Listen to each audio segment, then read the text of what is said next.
உங்கள் தந்திவன் தொலைக்காட்சியில் தெனாலிராமன் தினமும் மாலை 6 மணிக்கு காண தவறாதீர்கள். செஞ்சல் புயலால் வீசிய தரைக்காற்றின் காரணமாக சென்னை பட்டினப்பாக்கம் லூப் சாலையில் குவிந்த மணலை அகற்றும் பணி நடைபெற்றது. இதுகுறித்த கூடுதல் தகவல்களை செய்தியாளர் சமய மணிவண்ணன் வழங்க கேட்கலாம்.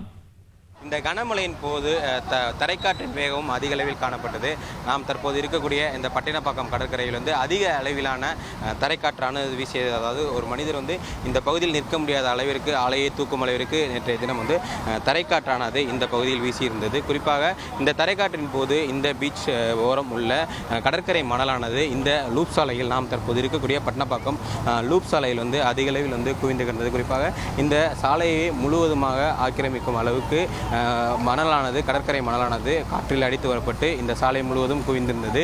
தொடர்ச்சியாக நேற்றைய தினம் மழை நின்ற நிலையில் இந்த லூப் சாலையை பொறுத்த வரைக்கும் இந்த வழியாக பட்டினப்பாக்கம் வழியாக மெரினா கடற்கரையிலிருந்து அடையாறு செல்லும் சாலையாக முக்கிய சாலையாக பார்க்கப்படுகிறது. இந்த சாலை வழியாக தினந்தோறும் ஆயிரக்கணக்கான வாகனங்கள் பயணித்து வரக்கூடிய சூழலில் இன்றைய தினத்தை பொறுத்த வரைக்கும் அதிக அளவிலான மணல் குவிந்துள்ளதன் காரணமாக இந்த பகுதியில் போக்குவரத்தை தடையை செய்யப்படும் அளவுக்கு போக்குவரத்தை தடுப்படும் அளவுக்கு ஒரு சூழல் இருந்தது. தொடர்ச்சியாக மாநகராட்சி அதிகாரிகள் இந்த பகுதியில் குவிந்துள்ள மணலை அகற்றும் பணிகள் ஈடுபட்டு வருகின்றன.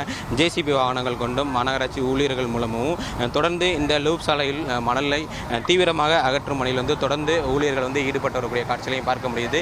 இந்த சாலையில் குவிந்துள்ள அதாவது நேற்றைய தினம் அடித்து வரப்பட்டு இந்த சாலையில் குவிந்திருந்த கடற்கரை மணல் முழுவதுமாக இன்னும் சில மணி நேரங்களில் இந்த பகுதியிலிருந்து அகற்றப்பட்டு போக்குவரத்தானது இந்த லூப் சாலை வழியாக இயல்பாக இருக்கும் என எதிர்பார்க்கப்படுகிறது. உங்கள் தந்திவன் தொலைக்காட்சியில் தெனாலிராமன் தினமும் மாலை 6 மணிக்கு காண தவறாதீர்கள்.